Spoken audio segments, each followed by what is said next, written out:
D'accord. Vous avez évoqué un nom tout à l'heure, José Touré. On sait que c'est une personne qui a participé activement à votre carrière. C'est ça. Comment est-ce que vous le rencontrez et comment vous décidez de travailler ensemble? Eh bien, José Touré, je l'ai rencontré ici en Côte d'Ivoire. Il avait déjà organisé plusieurs spectacles avec Gadi Seli, quelques artistes de la Côte d'Ivoire.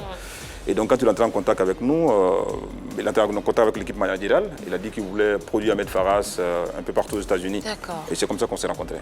Et vous acceptez tout de suite? Ben écoutez, accepter, d'abord il parle d'abord avec l'équipe, je vais dire managériale. Si le manager a signé un contrat, moi que je suis l'artiste, mon rôle c'est d'exécuter, d'honorer ce que le manager a signé. Quels sont vos rapports aujourd'hui avec M. Nos rapports sont de bons rapports. Pour moi, c'est un frère, c'est un père, parce que n'oubliez pas, il a été mon tuteur aux États-Unis. Il ne faut pas être ingrat. Voilà, il n'y a pas de problème entre lui et moi. Chacun est busy. Et même quand nous menions le combat du Buruda, souvent m'appelait et me dit petit, va doucement. Je lui ai dit non, il faut comprendre, ce n'est pas de la politique, ce sont nos droits. Et nos droits, il faut les défendre. Voilà. En substance, il n'y a pas de problème entre nous. Ça, il faut être assez clair. Il n'y a pas de souci entre nous. José Touré, c'était un promoteur de spectacle. Le jour où il a besoin d'Ahmed Farras, on signait un contrat en bonne et due forme. Et puis bon, c'est tout. Sinon, au-delà de ça, il n'y a pas de problème. Il a dit, si bien dit, il fut mon tuteur. Et donc, un tuteur, pour moi, c'est sacré. Et si quand quelqu'un vous héberge, ne serait-ce que même une nuit hors du pays, il faut, on se doit d'être reconnaissant vis-à-vis de cette. D'accord. Alors finalement, qu'est-ce que ce séjour vous a apporté? Et si c'était à le refaire, est-ce que vous le referiez? Absolument, absolument. Je crois que souvent il faut aller, je veux dire, en quête d'expérience. Moi, ça m'a apporté beaucoup. Aujourd'hui, l'anglais est devenu, je dirais, ma première langue.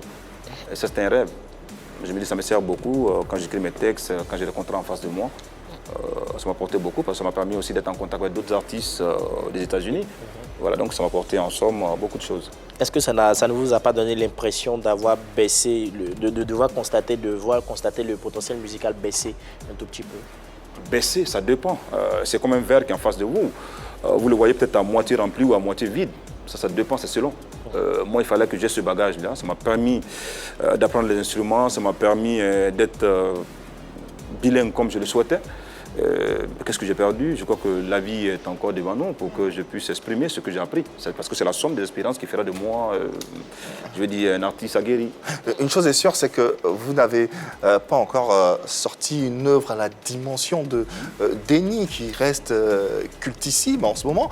Si c'était à refaire, le referiez-vous? Absolument. Ça, je l'ai répondu absolument parce que vous parlez de Déni. Ben écoutez, dans la carrière de tous les artistes, c'est pratiquement le stéréotype. Prenez Tikendia, c'est Manger Grassi. Vous prenez Asalfo, c'est Premier Gaou. Donc, c'est vrai que Déni, c'est vrai que il y a eu la promotion qu'il fallait. Il y a eu, peut-être qu'en ce moment précis, là, la société avait besoin de... C'était l'année blanche. Et les enfants, Déni, les femmes et tout ça sont retrouvés. Après ça, moi je crois que quand on écrit des textes, on écrit les textes avec le même amour. Vous voyez, une chanson peut avoir, je veux dire, plus de magie que celle même qui a marché. Mais s'il y a certains éléments qui ne sont pas au rendez-vous, ça ne sera pas ce qu'on espère. Vous parlez par exemple de Déni. Pour d'autres, ce n'est pas Déni. Pour Alpha Blondy, par exemple, c'est Chef, c'est pas moi. Donc tout est relatif. Voilà, donc moi j'estime que je continue d'écrire, je suis toujours inspiré. Pour moi, c'est ça le plus important. Alors...